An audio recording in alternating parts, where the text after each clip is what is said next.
Na aula de Geografia de hoje, nós aprenderemos quais são os elementos e fatores do clima. E para que nós comecemos com o pé direito esse conteúdo, é importante que vocês lembrem de duas informações importantes.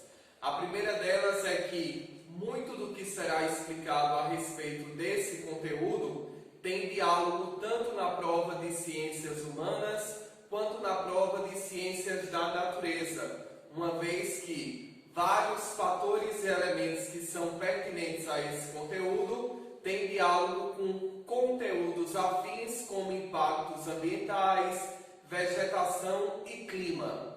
A segunda informação importante é para que vocês tenham em mente que, ao estudar os elementos e fatores do clima, é preciso entender a sua diferenciação a partir dessas nomenclaturas. Lembrando que, enquanto os elementos são determinantes ao clima, isto é, o caracteriza, o define, os fatores influenciam esses elementos climáticos, também dando novas características ou alterando-as dentro da heterogeneidade de sua existência. Dito isso, vai uma dica para na ocasião da prova vocês não se atrapalharem quanto à linguagem que será utilizada.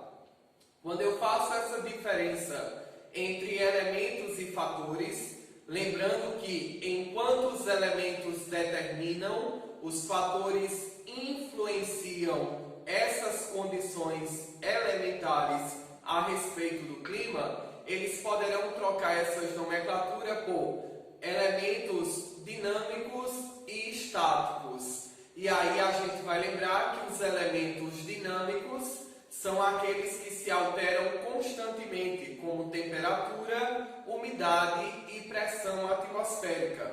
E os elementos estáticos são aqueles que, ao influenciar os elementos, também conferem características específicas a cada tipo climático existente na superfície terrestre, como a latitude, a altitude, a maritimidade, a continentalidade, o relevo, as massas de ar, as correntes marinhas e, é claro, a ação antrópica. É importante que vocês não esqueçam que nos estudos atuais a respeito desse conteúdo, os autores e pesquisadores já consideram a ação antrópica como um fator, uma vez que essa ação sobre o meio ambiente, ao alterar suas condições, também alteram as condições climáticas. O melhor argumento que eu trago para que vocês não esqueçam sobre essa possibilidade e sobre a veracidade da interferência antrópica, portanto humana, sobre as condições climáticas, é a gente lembrar a respeito do efeito estufa anômalo, que é diferente do efeito estufa em seu estado natural. Daqui a pouco eu desenvolverei com mais detalhes essa possibilidade.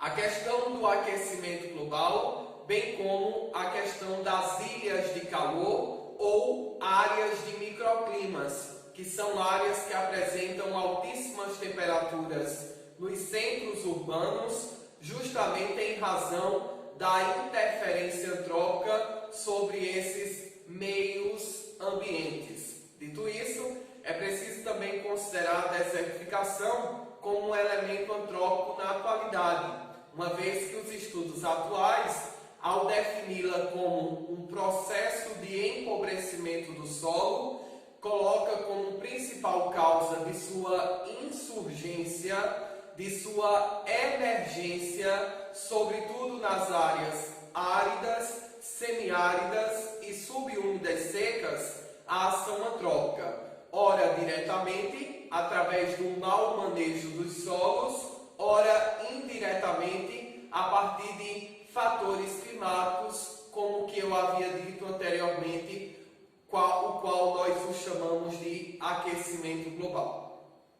Dadas todas essas características, é importante que vocês lembrem que eles poderão substituir o nome elementos e fatores por elementos fixos ou estáticos e elementos dinâmicos. E aí vocês vão lembrar que os elementos dinâmicos são aqueles relacionados à temperatura, à umidade e à pressão atmosférica, enquanto os elementos estáticos são aqueles relacionados a todos os fatores climáticos. Só que antes da gente dissecar a respeito desse conteúdo, é importante que vocês tenham em mente a seguinte diferenciação. Lá na hora da prova, a gente vai precisar lembrar implicitamente a diferença entre tempo e clima. Lembrando que o tempo, enquanto estado momentâneo da atmosfera, ele pode se modificar por diversas vezes ao longo do dia, uma vez que se refere a uma situação momentânea da atmosfera e que está relacionada com a temperatura, a umidade e a pressão atmosférica. Já o clima, ao contrário do tempo, é a síntese do comportamento dessas temperaturas, em média, ao longo de 30 anos. Então, para se definir um climatologista ele requer 3 décadas para que, de fato, ele observe de forma acurada o comportamento dessa temperatura em um determinado espaço da superfície terrestre, para logo em seguida defini-lo. E aí vai uma dica importante. Observe que sempre que a gente trata a respeito dos climas, 2 elementos sempre sobressaem, que é a temperatura e a umidade.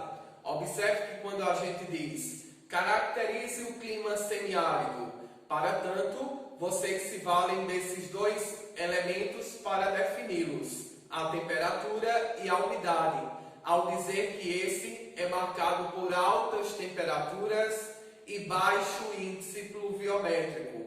É claro que implícito a essa informação está a pressão atmosférica, uma vez que essa sofre as alterações, ora da latitude, ora da altitude, ora da maritimidade e da continentalidade.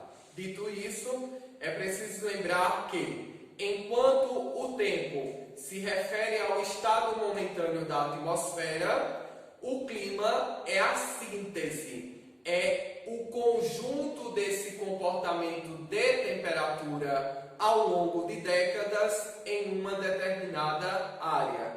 Em resumo, para que vocês nunca mais esqueçam, o tempo é o humor do lugar. Logo, se o tempo é o humor do lugar, ele reflete uma situação momentânea daquela atmosfera num dado momento, ora influenciada pela temperatura, ora influenciada pela umidade, ora influenciada pela pressão atmosférica.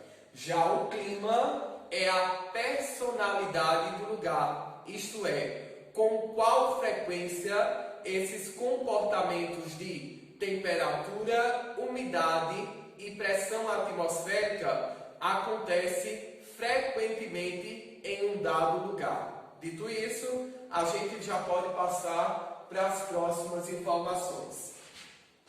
Outra informação pertinente a esse conteúdo é entendermos a respeito da dinâmica da atmosfera.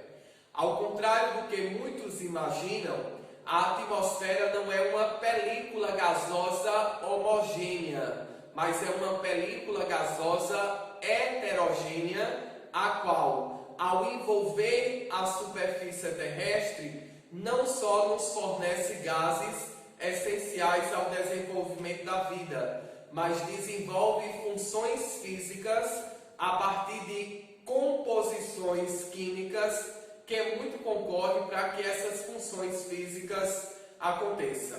Tanto é que há uma unanimidade na literatura geográfica quanto à atmosfera. Então é importante que vocês lembrem que a atmosfera é uma estrutura gasosa cuja composição química vai se alterando conforme a altitude e essa composição química, a proporção que vai se alterando, ela também vai alterando a sua função física, de modo que, em razão dessa heterogeneidade caracterizada por elementos físicos e químicos que constituem a atmosfera, nós a dividimos em 5 subcamadas, ou regiões, ou esferas, a saber, a troposfera, que é a camada mais interna dentre todas as camadas existentes na atmosfera.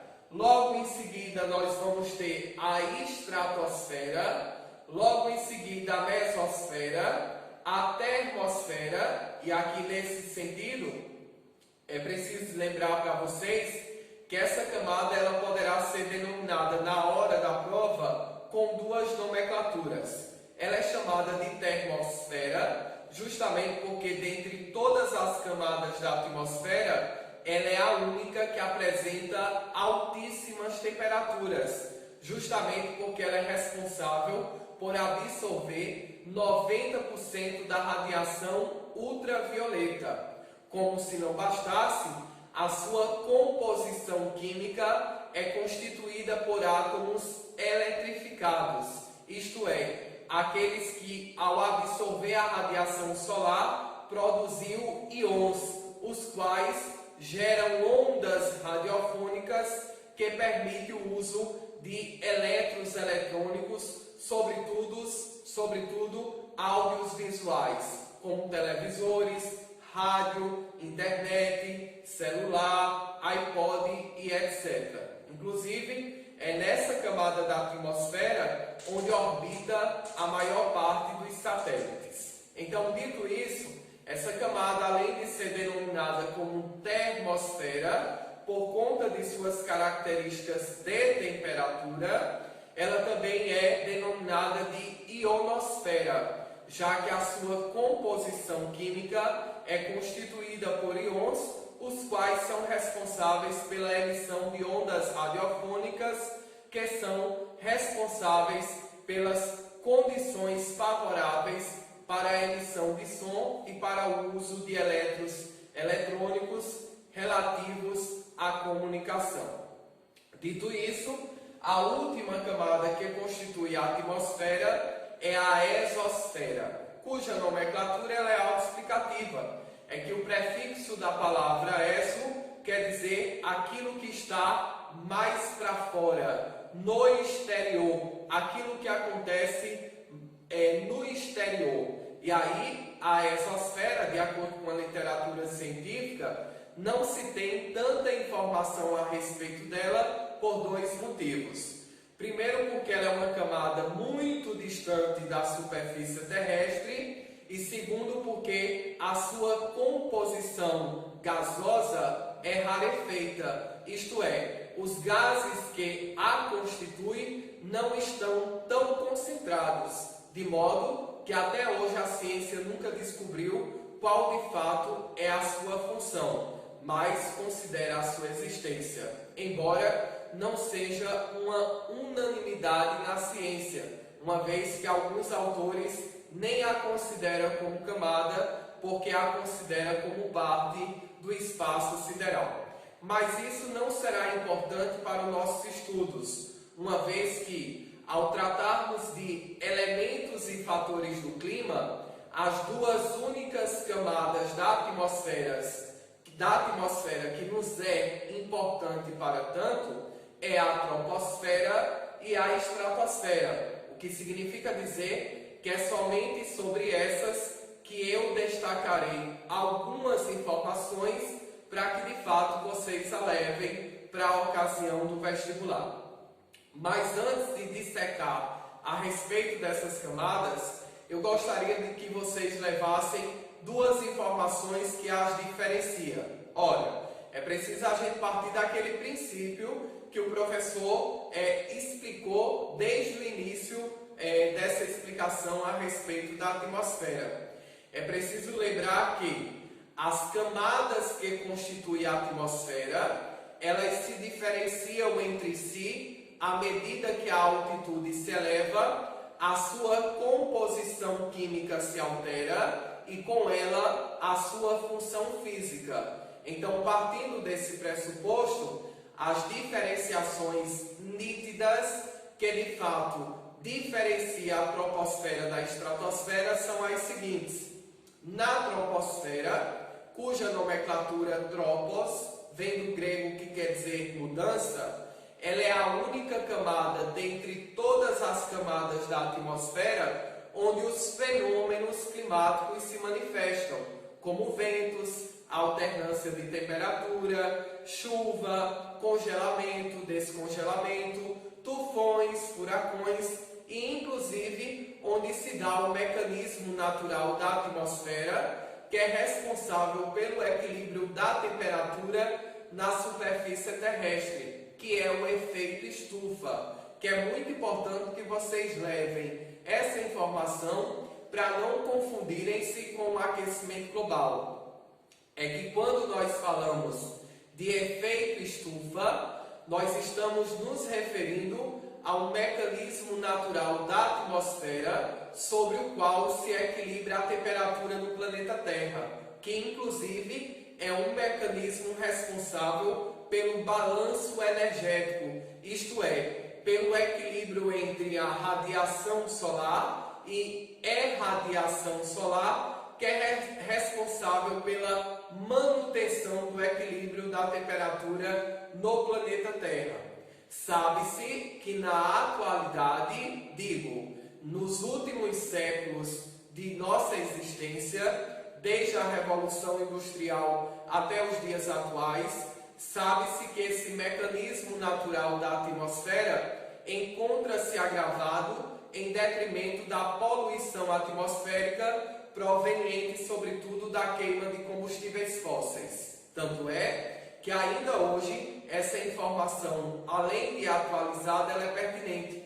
É que em qualquer livro de geografia que vocês pesquisarem a respeito desse conteúdo, tanto os geógrafos quanto os biólogos e demais cientistas que se ocupam a entender a questão do aquecimento global, há uma unanimidade quanto à sua origem. É que ainda hoje 80% da energia que é produzida e consumida no planeta Terra é proveniente da queima de combustíveis fósseis, do petróleo, do carvão mineral, do gás natural e do xisto. E sabe-se que a combustão desses liberam toneladas de gás carbônico na atmosfera, que quando liberado em maior quantidade, agrava esse mecanismo natural, tornando anômalo. E aí, eu já trago aqui uma dica para que vocês não confundam. É que quando eles falarem de aquecimento global e utilizar essa expressão em substituição ao efeito estufa em seu estado anômalo, observe que ambas expressões elas são significativas, elas são sinônimas, digamos assim. Por quê? Porque o efeito estufa em seu estado anômalo é o efeito estufa já agravado pela poluição atmosférica, o qual tem como resultado aquilo que os cientistas denominaram de aquecimento global. Mas quando eles tratarem de efeito estufa em seu estado natural, então esse mecanismo ele não é maléfico, ele não tem denotação maléfica como o aquecimento global, mas ele é benéfico, uma vez que ele é responsável pelo equilíbrio da temperatura na superfície terrestre. Como se não bastasse, além dessa camada caracterizar-se pela manifestação dos fenômenos climáticos, grande parte desses fatores deve-se à grande concentração de gases nessa camada da atmosfera, uma vez que, de acordo com a literatura científica, 75% dos gases que constituem essa camada da atmosfera concentra-se aí e logo garante essa funcionalidade física dos fenômenos climáticos a essa camada. E aí, como se não bastasse, transpiração, isto é, a liberação de vapor d'água pelas superfícies tanto sólidas quanto líquidas, bem como através dos seres vivos, que inclusive é responsável pelo ciclo hidrológico ou ciclo da água, que é responsável pela distribuição da umidade em toda a superfície terrestre e da renovação dos principais mananciais de água doce existentes nas massas continentais. Dito isso, dada todas as características da troposfera, isto é a camada que concentra 75% dos gases de toda a atmosfera, é nela onde ocorrem os fenômenos climáticos e é nela onde se dá a evapotranspiração. Todos esses fatores conjugados também se relacionam com o mecanismo natural que a mesma desempenha no fator do equilíbrio energético ou do que eles vão chamar de equilíbrio térmico, ou seja, aquilo que é desenvolvido pelo efeito estufa. Dito isso, o que diferencia a troposfera da estratosfera é que, diferente dessa camada da troposfera, a estratosfera ela é constituída por ozônio. Tanto é que uma das características que a diferencia das demais camadas é o fato de nela estar uma camada chamada de ozonosfera. Essa camada, por sua vez, ela é constituída por moléculas de oxigênio que constitui o ozônio, o qual desenvolve ou desempenha a função de filtrar a radiação ultravioleta B, a qual é considerada maléfica ao desenvolvimento da vida na superfície terrestre. Uma vez que, de acordo com a biologia, todos os seres vivos não se alimentam apenas de detritos e líquidos, mas também se alimentam de radiação solar e, nesse sentido, uma vez que essa radiação consiga ultrapassar essa camada, ela atingirá a superfície e será absorvida pelos seres vivos, os quais terão como resultado disso a diminuição de sua imunidade e logo a perda de sua vitalidade, de seu funcionamento vital. Essas são as principais consequências da radiação ultravioleta B, que tem como camada atmosférica responsável pelo seu filtramento a estratosfera. É do conhecimento de vocês que desde 1980 a comunidade científica identificou nessa camada uma rarefação de sua composição química. Como se não bastasse, além de ter identificado uma rarefação de sua composição química, a qual é chamada de buraco na camada de ozônio, identificou qual é o vilão ou qual era o vilão responsável para tanto, que eram os CFCs. E por que eram?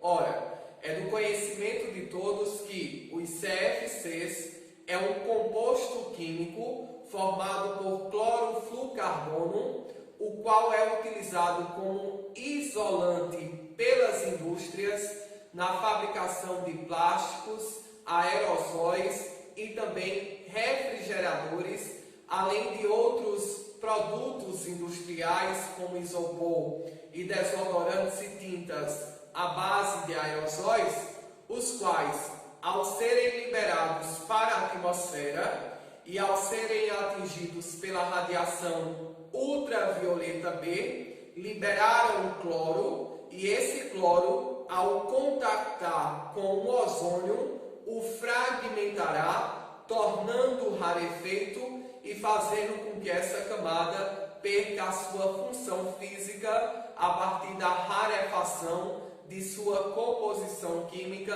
a qual é chamada de buraco de ozônio. E por que o professor, ao se referir aos CFCs, colocou eles numa perspectiva passada? É preciso lembrar que em 1989 fora proposto por uma grande maioria de países. Mais de 170 países assinaram esse protocolo, o qual fora chamado de Protocolo de Montreal, o qual fora oficialmente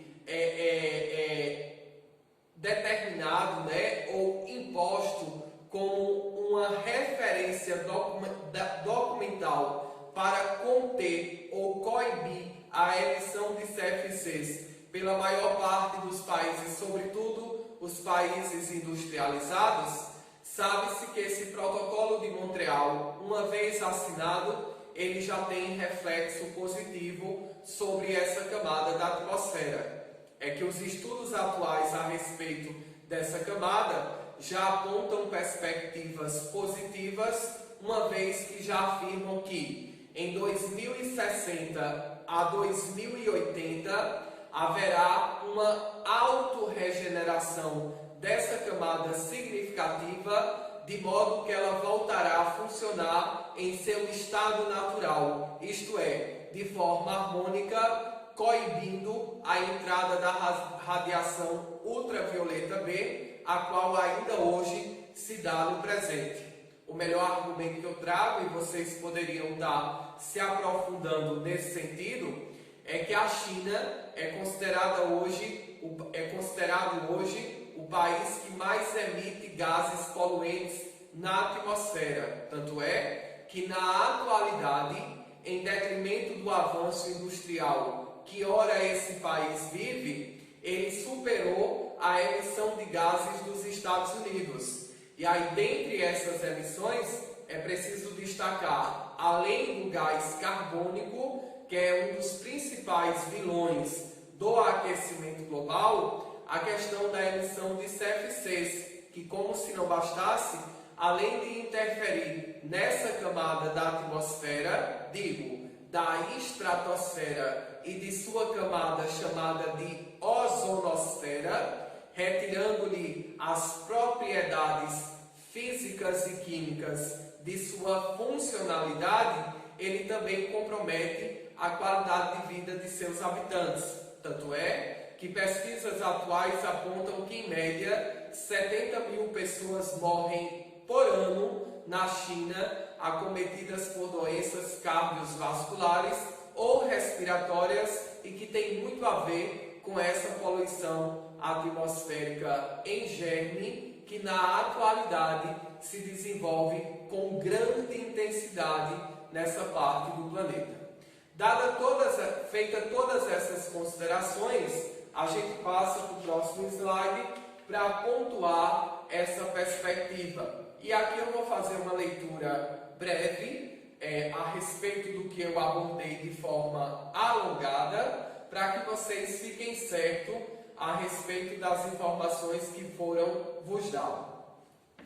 A troposfera, observe aqui, a troposfera.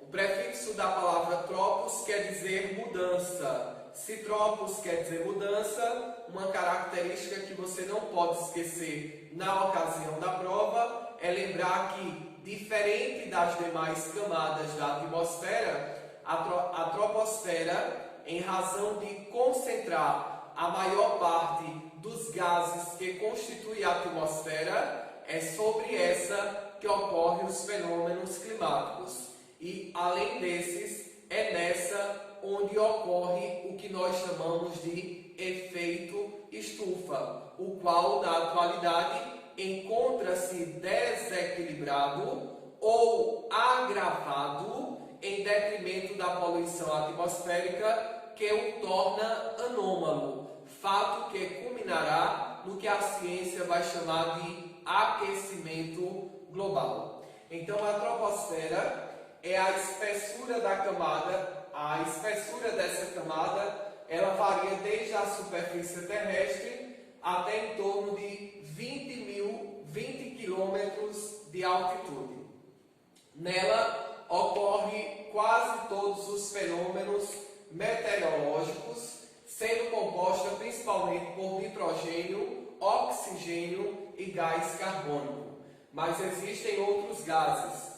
retém o vapor d'água oriundo da evapotranspiração, que é a água que é liberada pelas superfícies terrestres, tanto aquelas líquidas quanto aquelas sólidas, além dos seres vivos, e também ela corresponde a 75% dos gases que constituem toda a atmosfera.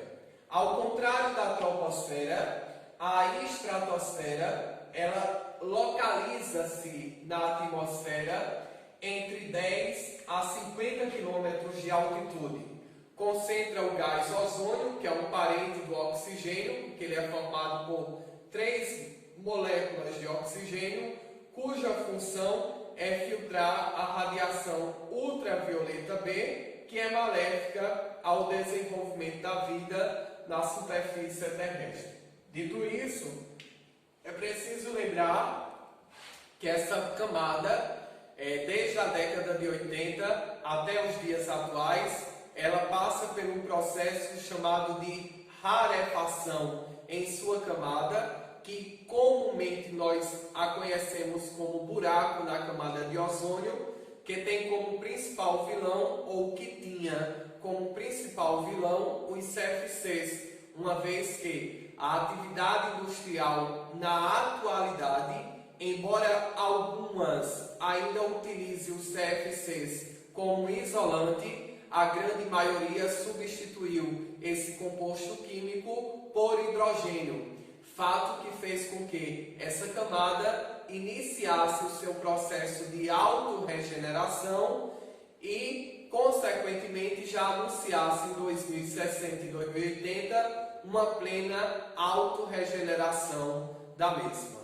Dito isso, a gente já pode passar para as próximas características. E aí eu cheguei a um dos pontos, digamos que essenciais em todo esse processo de estudo, né?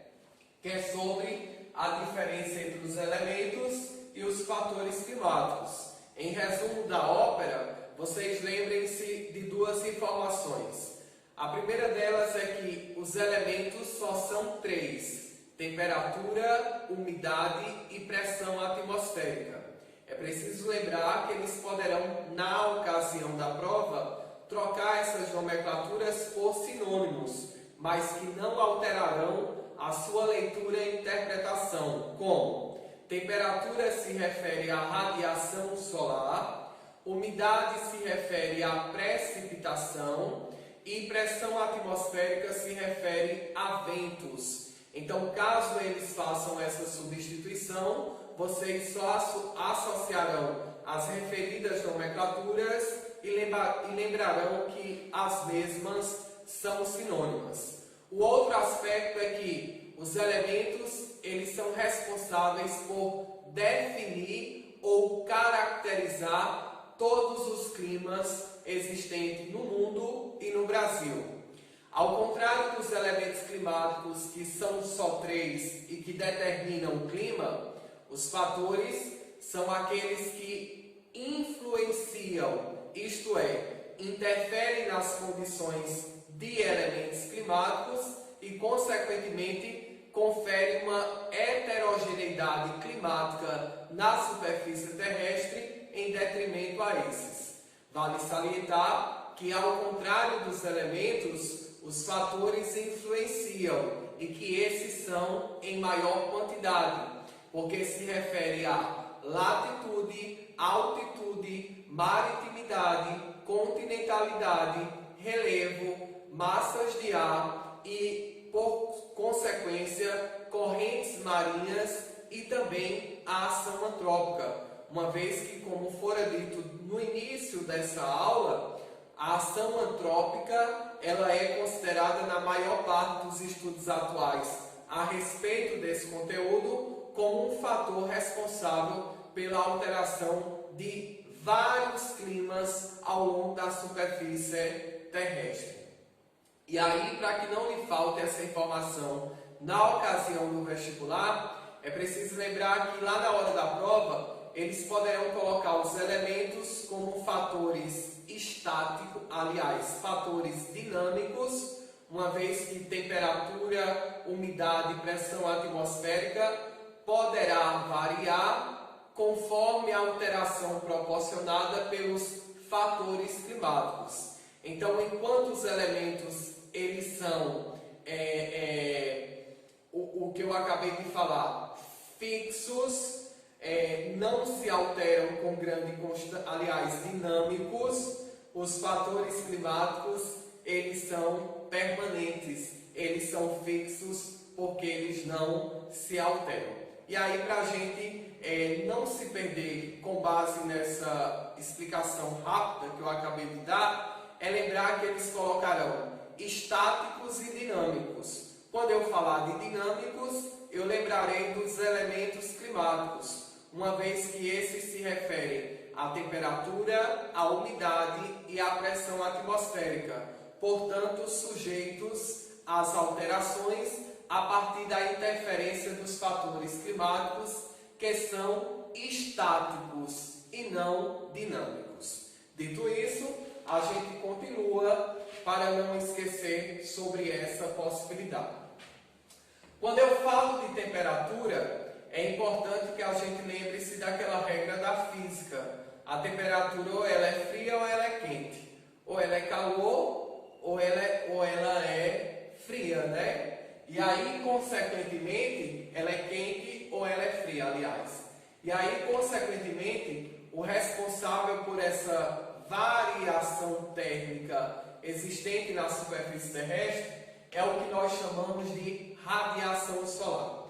Nós sabemos que a radiação solar, ao longo da superfície terrestre, ela se altera tanto conforme a latitude, quanto conforme a altitude, bem como conforme a maritimidade e a continentalidade, uma vez que a absorção da radiação solar por parte dessas superfícies e de sua conversão em calor se altera conforme o fator que está influenciando. Mas, em linhas gerais, a temperatura ela se refere à radiação solar. Logo, ela depende da atuação do Sol na Terra. A radiação solar, chamada de raio ultravioleta, e a irradiação terrestre, chamada de raio infravermelho, são os principais responsáveis por determinar a temperatura do nosso planeta.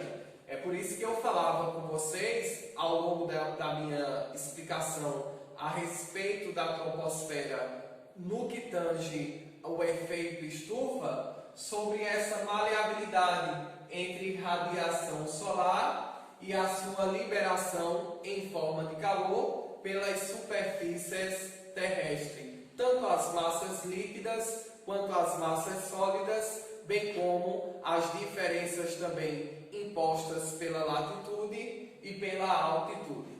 Para entendermos melhor, vale ressaltar o balanço energético, que tem a ver com o efeito estufa, já que o balanço energético se refere à quantidade de calor que é absorvida e à quantidade que é refletida pela superfície. E aí o professor tratou que o efeito estufa, enquanto mecanismo natural da atmosfera, ele é responsável por equilibrar a temperatura no planeta, não permitindo com que o planeta nem seja tão frio e nem seja tão quente. E é claro, dentro de condições normais, porque sabe-se que na atualidade esse mecanismo natural ele se encontra agravado, em desequilíbrio, alterado por conta da poluição atmosférica, o que lhe confere um status de anômalo. Por isso que há uma diferença na hora da prova entre efeito estufa natural, benéfico, e efeito estufa anômalo, maléfico, uma vez que esse primeiro se refere ao equilíbrio da temperatura no planeta Terra, que inclusive é favorável ao desenvolvimento da vida. Já esse outro, ele tem denotação maléfica, porque se refere ao aquecimento global e todas as alterações ocasionadas por esse fenômeno nos mais diversos ecossistemas existentes na superfície terrestre.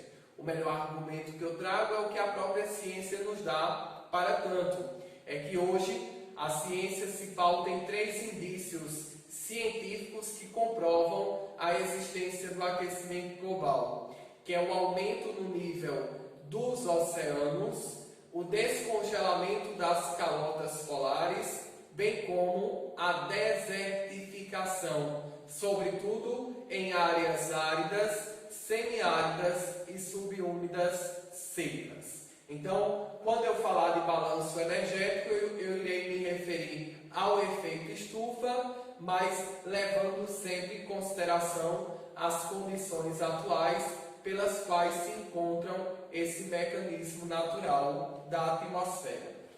Ou seja, isto é, a quantidade de luz do Sol que é absorvida e refletida pela Terra. Além da temperatura, nós vamos ter também, para os nossos estudos, a questão da umidade, que tem a ver com a precipitação. E todo mundo sabe que a precipitação, dadas as características do local pelo qual ela ocorre, ela poderá ser líquida ou ela poderá ser sólida. Mas, em linhas gerais, dentro dessa perspectiva, a gente destaca aqui as precipitações líquidas e não sólidas, uma vez que essas ocorrem, sobretudo, entre os trópicos e são em maior quantidade. A saber, que é a precipitação convectiva, e aí a gente precisa lembrar que esse tipo de chuva é chamado de convectiva, porque a palavra convectiva, ela emerge de um princípio da física chamado de convecção, o qual é caracterizado pelo sobe e desce da matéria ou pelo vai e vem da matéria. Todo processo físico que tem caráter convectivo, ele se caracteriza pelo sobe e desce da matéria ou pelo vai e vem da matéria. Dito isso, as chuvas que a geografia está definindo-as como convectivas são aquelas que são oriundas da evaporação, condensação, precipitação. Evaporação, condensação e precipitação. Sabe-se que esse tipo de chuva tem como latitude principal de sua localização a latitude do Equador, por conta de 2 fatores. É que na latitude do Equador é onde vai ocorrer a convergência dos ventos alísios, que nada mais são do que ventos que sopram dos trópicos em direção ao Equador, levando-lhe umidade e gerando uma zona específica, a qual será denominada de zona de convergência intertropical. Como se não bastasse, além dessas características físicas relacionadas com o movimento do ar atmosférico que gera os ventos alísios, é nessa área onde nós encontramos as maiores coberturas florestais tropicais do mundo. Um exemplo disso é a floresta amazônica, a qual, ao absorver toda essa umidade proveniente dessa circulação atmosférica provocada pelos ventos alísios, devolve a mesma em forma de evapotranspiração, que nada mais é do que a liberação de vapor d'água pelas plantas. Logo, esse mecanismo natural que nós estamos chamando de evapotranspiração se refere à evaporação, condensação e precipitação, porque afinal de contas o seu movimento vai originar aquilo que a biologia chama de ciclo hidrológico ou ciclo da água, dando como resultado as chuvas convectivas. Então nunca mais esqueça essa possibilidade. As chuvas são convectivas porque elas resultaram da evaporação, condensação, precipitação, portanto, do movimento convectivo do sobe e desce da água através da evapotranspiração. Ao contrário das chuvas convectivas, as chuvas frontais ou de frentes frias ou ciclônicas, como são denominadas, são aquelas que resultam do choque de massas de ar de temperatura diferente. Um exemplo que eu trago para que vocês tenham na subjetividade uma maior compreensão desse fenômeno são aquelas chuvas que ocorrem durante o inverno no litoral norte e nordeste, as quais são provocadas pelo avanço de uma massa de ar fria chamada de polar atlântica, que é uma massa que é uma das massas que atua no território brasileiro o ano todo no sul e sudeste e avança durante o inverno para o norte e nordeste, chocando-se dessa forma com as massas quentes e úmidas oriundas do oceano, gerando, consequentemente, aquilo que nós chamamos de chuvas frontais, porque resultam do choque de duas massas de ar de temperatura diferente, ou ciclônicas, justamente por conta dessa diferenciação de umidade, de pressão e de temperatura, ou de frente fria, que afinal de contas a expressão frente fria, que é muito utilizada em geografia, ela quer significar o limite que marca entre uma massa de ar fria e outra massa de ar quente, as quais geralmente ao se chocar darão como consequência esse tipo de chuva. E ao contrário dessas, nós vamos ter as chuvas orográficas, aquelas chamadas também de montanhas ou de planaltos. Elas são chamadas de oro, porque o prefixo da palavra oro é oriundo de orogênese, que nada mais é do que um dos movimentos tectônicos horizontais das placas rígidas que se movem e que constitui a superfície terrestre e que em alguns lugares, ao se moverem e convergirem, se chocarão, gerando como resultado as montanhas. Daí o termo oro, que vem de morros ou montanhas. Pois bem, as chuvas orográficas são aquelas que ocorrem no sopé das montanhas ou dos planaltos. No caso do Brasil, é claro, essas chuvas elas são constantes em sopés de planalto, uma vez que não há em nenhuma estrutura do relevo brasileiro a presença de dobramentos modernos, aqueles que originarão as atuais montanhas que sempre resultam do choque de placa. Dito isso, as chuvas orográficas são aquelas que ocorrem em áreas planálticas, cuja área que ela se precipita é chamada de barlavento, que quer dizer com chuva. Elas são bem corriqueiras aqui no Brasil, no Planalto da Borborema, aqui no Nordeste, bem como na Serra do Mar, no Sudeste do país. Esse é um exemplo que eu trago para configurá-la.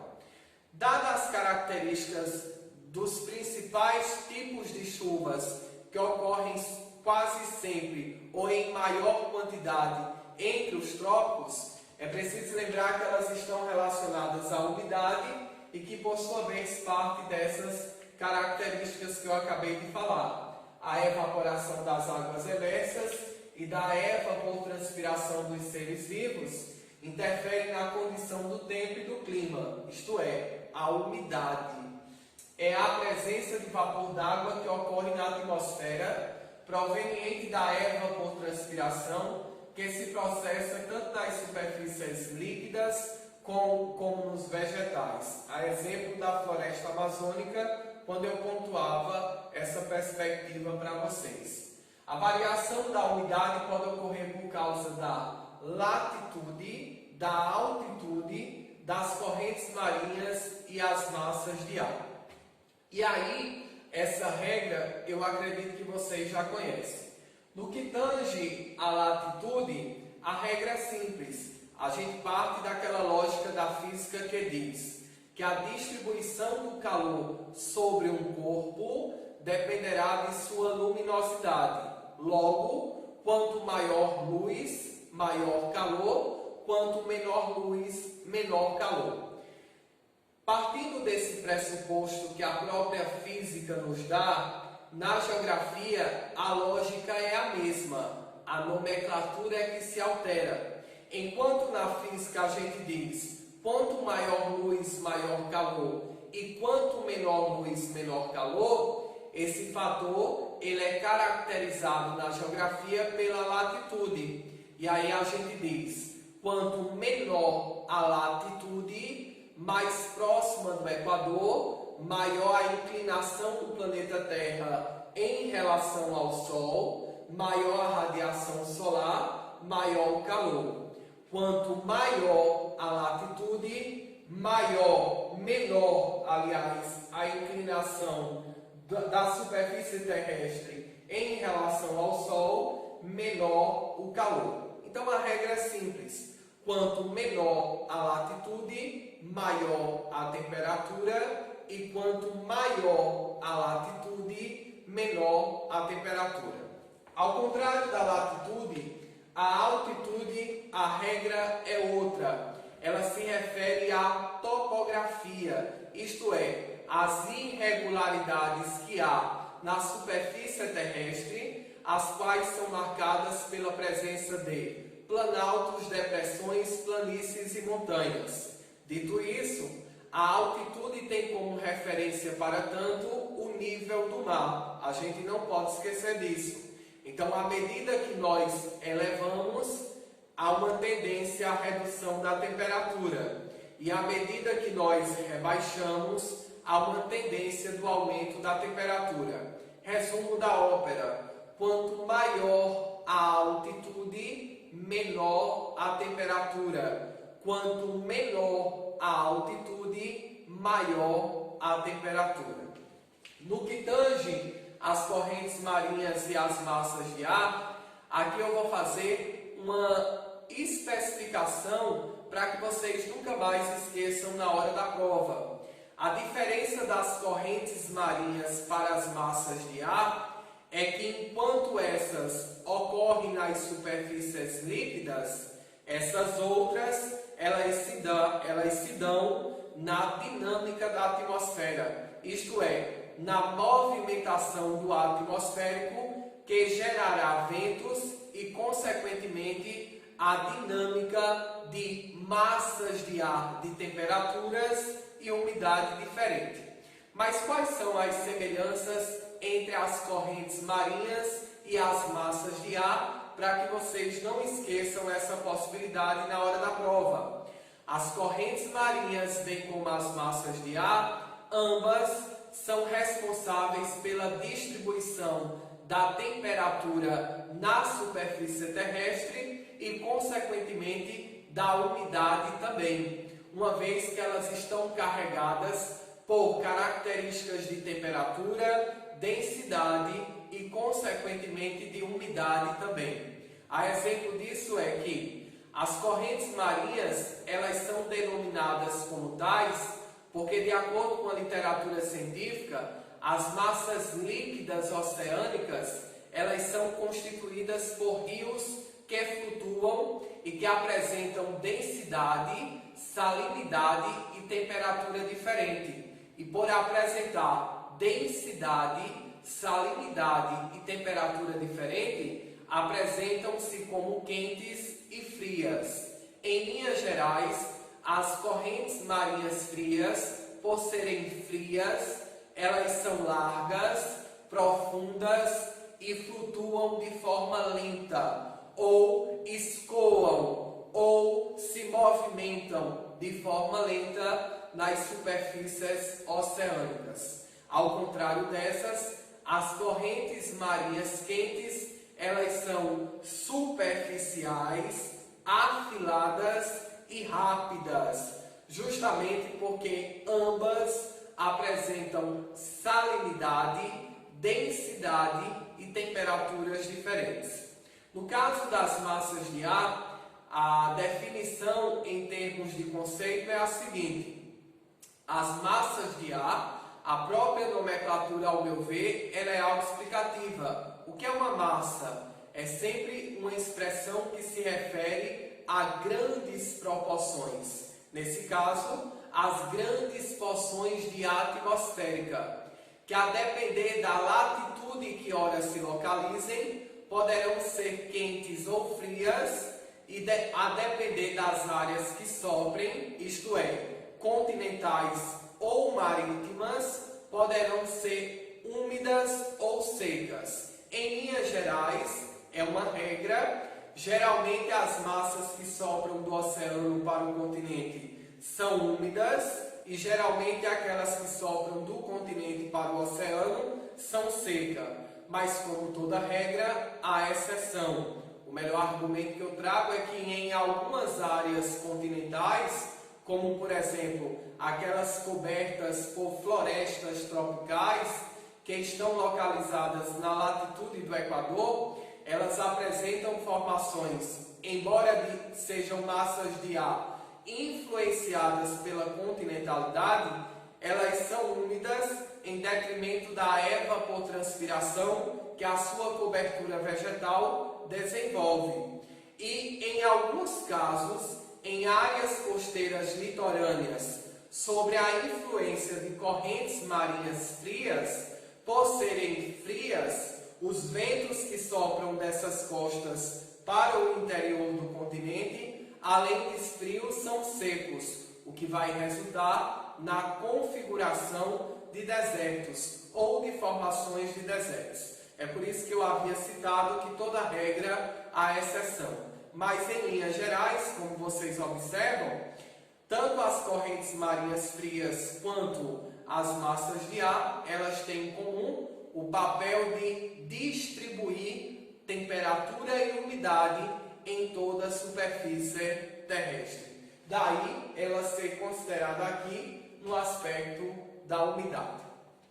E aí, diferente da temperatura e da umidade, a pressão atmosférica, a própria nomenclatura, ao meu ver, também ela é autoexplicativa, porque aquilo que nós estamos chamando de pressão atmosférica é o peso, é a pressão, é a força que o ar atmosférico exerce sobre a superfície terrestre. E é claro que se exerce essa força é porque tem a ver com a gravidade, com o campo gravitacional. E aqui eu trago um argumento que nós acabamos de estudar, é que dentre todas as camadas da atmosfera, a única que concentra mais da metade dos gases que compõem essa película gasosa é a troposfera, justamente porque é a única camada mais próxima da superfície, o que significa dizer que essa questão da altitude que reflete em temperatura e pressão,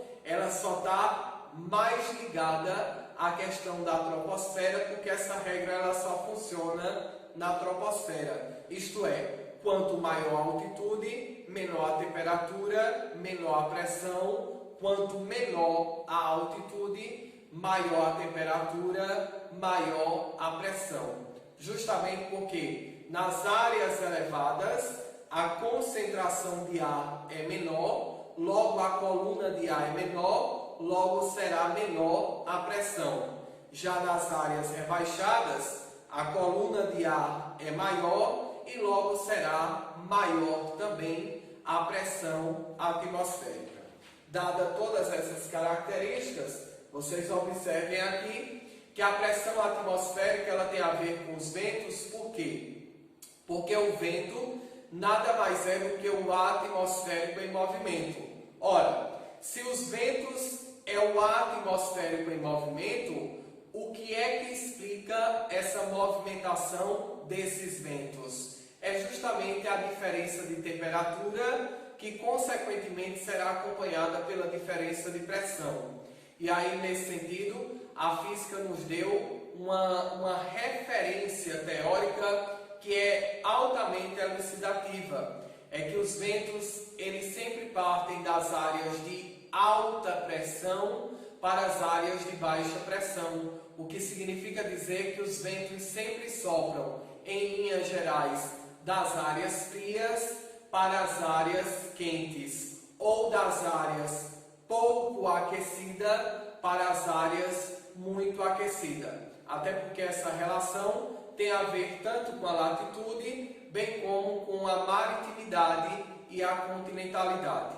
O melhor exemplo que eu trago é que um dos efeitos da maritimidade é a menor amplitude térmica ao longo de suas áreas, isto é, a menor variação de temperatura ao longo das áreas costeiras. E isso deve-se justamente porque, durante o dia, os ventos sempre sopram dos oceanos para o continente, justamente porque as áreas sobre o oceano estão pouco aquecidas, o que significa dizer que elas apresentam menores temperaturas quando comparada às áreas sobre os continentes, que estão mais aquecidas.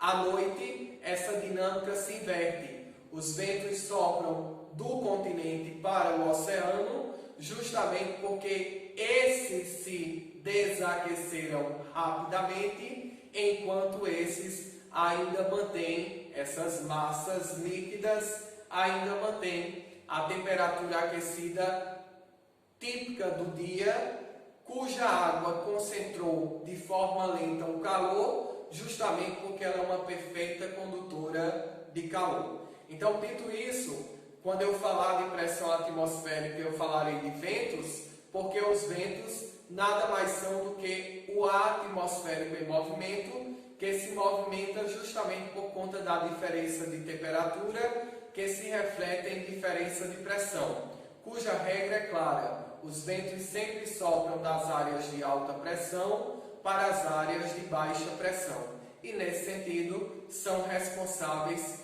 por distribuir também temperatura e umidade na superfície terrestre.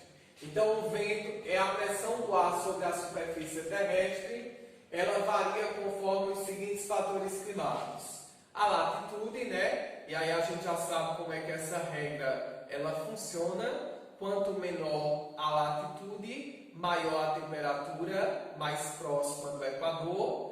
Quanto maior a latitude, menor a temperatura, mais próxima dos polos. E ela também varia de acordo com a altitude, que se dá de forma inversa e não proporcional com a latitude.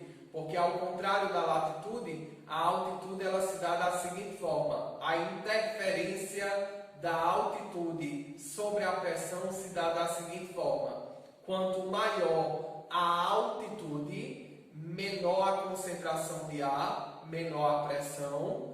Quanto menor a altitude, maior a concentração de ar, maior a coluna de ar, maior a pressão. Dito isso, a gente só faz aqui uma revisão sobre tudo o que fora dito. Ao contrário da temperatura, umidade e pressão, a latitude não é um elemento, ele é um fator. E enquanto fator, ele interfere nas condições climáticas. Enquanto fator que interfere nas condições climáticas, ele é um fator estático e não dinâmico. E a regra é clara: é que a distribuição da temperatura na superfície terrestre, ela não se dá de forma homogênea, ela se dá de forma heterogênea, o que significa dizer que essa diferença de temperatura ao longo da superfície terrestre justifica-se na circunferência de seu formato em relação ao Sol, o que significa dizer que quanto mais próximo do Equador, maior a inclinação, maior a radiação solar, maior o calor, e quanto mais distante do Equador, menor a inclinação, menor a radiação solar, menor o calor. Ao contrário da latitude, a altitude funciona da seguinte forma: quanto maior a altitude, menor a temperatura, mas também menor é a concentração de ar, portanto é menor a pressão atmosférica, uma vez que a coluna de ar é menor. E quanto menor a altitude, maior a concentração de ar, maior a pressão, maior a temperatura. veja que no que tange a latitude, essa regra ela é proporcional. Quanto maior a latitude, menor a temperatura, maior a pressão. Quanto menor a latitude, maior a temperatura, menor a pressão. Já em altitude é o inverso. Quanto maior a altitude, menor a temperatura, menor a pressão. Quanto menor a altitude, maior a temperatura, maior a pressão. Tem que se ligar porque há uma diferença inversa dessa ordem de fatores. O outro fator é a continentalidade e a maritimidade. Nós sabemos que o processo de aquecimento das massas continentais se difere do processo de aquecimento das massas líquidas. E qual é o elemento que justifica essa diferenciação? E aí a química nos deu a resposta. Por ser a água uma perfeita condutora de calor, isso significa dizer que enquanto os oceanos se aquecem de forma lenta, os continentes se aquecem de forma rápida. E a mesma proporção, esse se resfria. Isto é, enquanto os oceanos se resfriam de forma lenta, os continentes se resfriam de forma rápida. Qual é o resultado dessa absorção e conversão de energia entre ambas massas ou superfícies, ora sólidas, ora líquidas? É a amplitude térmica. A consequência disso é a amplitude térmica. E aí, para lembrar para vocês, sempre que eu ler a expressão amplitude térmica, eu vou lembrar que ela define a diferença de temperatura ao longo das áreas durante o dia. O que significa dizer que, ao longo do dia, há uma variação significativa da temperatura sobre as massas continentais. Isto é, há uma oscilação expressiva entre altas temperaturas e baixas temperaturas, o que significa dizer que nas áreas influenciadas pela continentalidade há uma maior amplitude térmica, ao contrário da maritimidade. A oscilação de temperatura ao longo do dia sobre essas áreas e as áreas influenciadas por elas, as áreas costeiras, ditas também litorâneas, a variação de temperatura é menor, nem é tão alta durante o dia e nem é tão baixa durante a noite, o que significa dizer que há um equilíbrio térmico que resulta numa menor amplitude térmica. Então, sempre que eu falar de continentalidade e maritimidade, eu vou lembrar que a interferência de ambos fatores tem a ver com a questão do comportamento da variação de temperatura em ambas áreas, as quais resultará na expressão corriqueira do vestibular, chamada de amplitude térmica. Então, quanto mais distante do oceano, maior a amplitude térmica, quanto mais próxima do oceano, menor a amplitude térmica. O relevo, nesse sentido, pela própria figura, eu acredito que vocês aqui identifiquem, o relevo ele é considerado enquanto fator, e enquanto fator ele interfere nas condições de temperatura, umidade e pressão, e nesse sentido ele é um fator estático e não dinâmico como os elementos. Dito isso, o relevo é considerado nesse estudo porque, de acordo com a literatura científica, o relevo se refere às irregularidades que há na superfície terrestre, as quais são caracterizadas pela presença de unidades de relevo que se altera tanto em altitude quanto em feição, a saber, planalto, planície, depressão, montanhas. E aí, nesse sentido, o relevo ele dificulta ou facilita a livre circulação do ar atmosférico. E aí eu trago aqui um exemplo para que vocês compreendam com maior nitidez a interferência do relevo na constituição do clima. Veja que esse planalto, que inclusive é típico do Brasil, o famoso planalto da Borborema, que é uma formação geológica localizada aqui no Nordeste, sobretudo na mesorregião do Agreste, que é uma área de transição entre a zona da mata e o sertão. De acordo com a literatura científica, esse paredão geológico ele é responsável pela semiaridez de maior parte do território nordestino, que abrange a questão da caatinga e do semiárido brasileiro. Dito isso, ele é responsável por quê? Porque, de acordo com a literatura científica, as massas de ar que se formam sobre o oceano, ao virem em direção ao continente, se esbarram nesse paredão geológico, não conseguindo ultrapassar e concentrando suas chuvas nessa porção desse paredão geológico, cuja área propensa à chuva é o que nós chamamos de barlavento, que é a porção com chuva. Sabe-se que o esbarramento dessas massas de ar úmida gerará a má distribuição de chuva do outro lado do continente, o que resultará na constituição climática do semiárido. Pois bem, o relevo, ele interfere, ele influencia nesse sentido, permitindo ou dificultando, ou melhor, facilitando ou dificultando a livre circulação dos ventos e, portanto, a distribuição da temperatura e da umidade na configuração dos tipos climáticos existentes na superfície terrestre. E por último, a questão da vegetação. E aí, nesse sentido, vocês já estão levando com muita propriedade essa informação.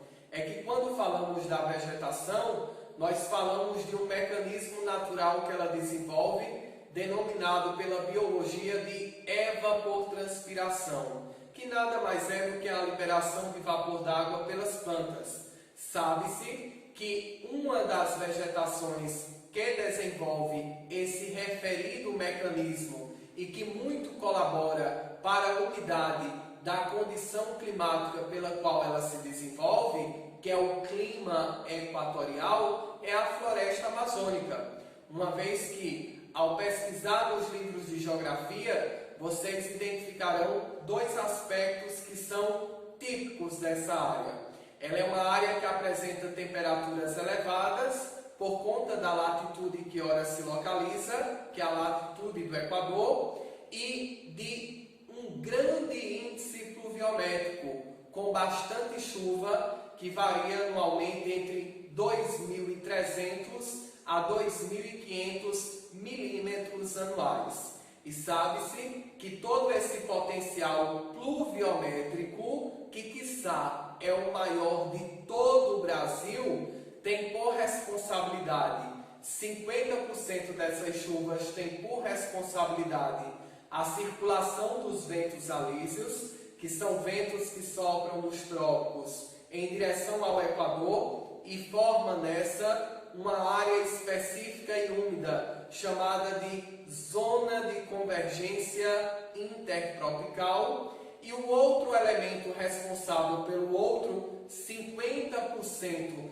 das chuvas que aí ocorrem é a evapotranspiração oriunda da floresta amazônica. Dito isso, está aqui caracterizada qual é a função da vegetação no que tange à distribuição climática. E por último, a questão das correntes marinhas. Eu nem vou me estender, até porque vocês já se apropriaram dessa informação. Observe pelo próprio mapa, pela própria figura, digo isso, ou melhor, pelo próprio planisfério que aqui vocês observam, que há uma circulação das correntes marinhas caracterizadas por setas azuis, que são correntes marinhas frias, e setas vermelhas, que são correntes marinhas quentes. A diferença vocês já sabem, é que de acordo com a literatura científica, essas correntes marinhas se diferenciam entre si pela densidade, isto é, pela temperatura, pela salinidade e também pela densidade, temperatura e salinidade. São esses três aspectos. Dito isso, nós sabemos que as correntes marinhas frias, por serem frias, elas são mais profundas, mais largas e lentas. Inclusive, elas são ricas em concentração de oxigênio, que muito corrobora para a produção de plânctons, que são algas e espécies de vegetais que servem de alimento para os peixes. É por isso que onde há a interferência de correntes marinhas frias, há uma grande concentração de cardumes, o que significa dizer que os países costeiros que apresentam em suas costas esse tipo de interferência de correntes marinhas, eles são necessariamente países pesqueiros. O Peru é um exemplo disso, o Japão é um exemplo disso. Ao contrário das correntes marinhas frias, as correntes marinhas quentes, elas por serem quentes, são superficiais, afuniladas e mais rápidas, o que significa dizer que elas são responsáveis pela produção de corais, o que muito também corrobora para a produção de ecossistemas marinhos ricos, tanto em fauna quanto em flora, e logo propício para o desenvolvimento da vida nesses. Mas dentro da perspectiva que aqui a gente está colocando, as correntes marinhas, elas assumem a mesma importância que as massas de ar na atmosfera. Elas são responsáveis pela distribuição da temperatura e umidade na superfície terrestre. E aí, aqui a gente tem um exemplo para que vocês captem qual é a função das massas de ar, e eu trouxe aqui como exemplo a questão do Brasil.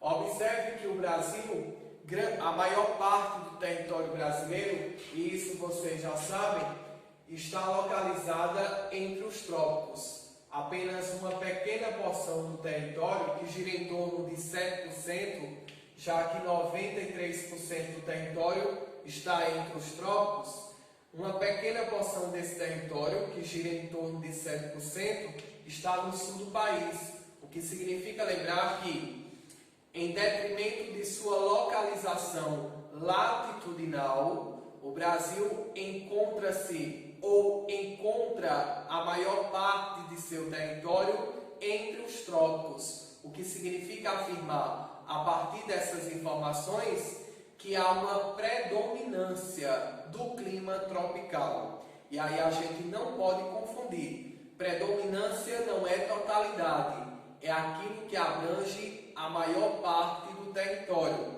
uma vez que, além do clima tropical, o Brasil também apresenta dois tipos específicos de clima. Ao norte, o clima equatorial, em detrimento de sua latitude equatorial, por ser cruzada pela linha do Equador, e ao sul, o clima subtropical, cuja nomenclatura, ao meu ver, é autoexplicativa, porque se ela é subtropical é porque ela está abaixo do trópico, portanto, não abrange a latitude tropical, e sim já uma latitude com características temperadas. E aí, como toda e qualquer área temperada, essas áreas são marcadas pelas 4 estações bem definidas. Dito isso, como a maior parte do território brasileiro encontra-se entre os trópicos, é preciso defini-los em linhas gerais.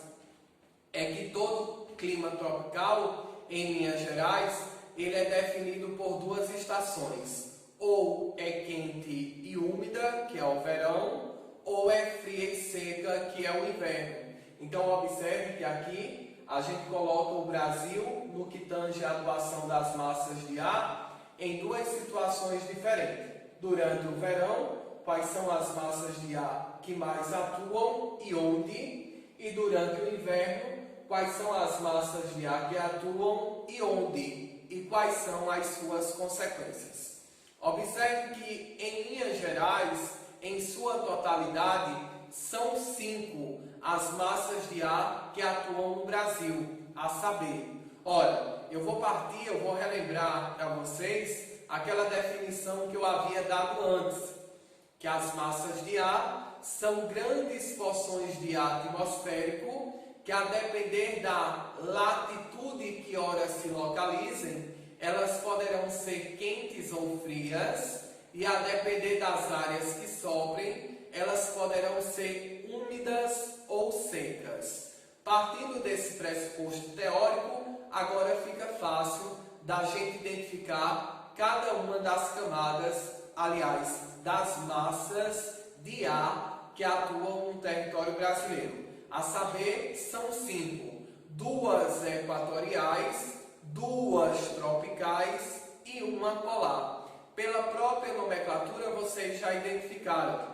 É que as massas equatoriais, se são equatoriais, localizam-se ao norte do país, justamente porque é nessa porção do território brasileiro que a linha do Equador o cruza, o que significa dizer que a latitude equatorial se localiza. Uma continental e a outra atlântica. E agora fica fácil para a gente identificar. Se a massa equatorial ela é quente por conta da latitude que ora se localiza, se ela é continental é porque ela sofre a interferência da continentalidade. Em linhas gerais, as massas de ar continentais são geralmente quentes e secas. Como se não bastasse, nesse caso aqui, ela é quente e úmida. E por quê, professor? A umidade conferida a essa massa de ar não se deve à continentalidade com a qual ela se localiza, mas porque, além da continentalidade, essa área continental ela é coberta por uma floresta, a qual é marcada pela presença de espécies higrófilas, rica em água, latifoliadas, com grande capacidade de evapotranspiração. Pois bem, ela é quente por conta da latitude que ora se localiza, mas ela é úmida porque a área pela qual continental que ela se localiza está propensa à evapotranspiração em razão da cobertura vegetal que ora se localiza na referida área. Portanto, ela é quente e úmida. Paralelo a essa massa de ar, nós vamos ter a massa equatorial atlântica. Se é equatorial, é quente por conta da latitude que ora se localiza. Se é atlântica, sofre a interferência da maritimidade, portanto é úmida. Dadas as características das massas equatoriais, partindo, é claro, daquele pressuposto da definição do que vem a ser massas de ar, a gente vai utilizar a mesma regra para caracterizar as massas tropicais. E aí nós também temos duas, uma continental e outra atlântica. Agora fica fácil da gente identificar.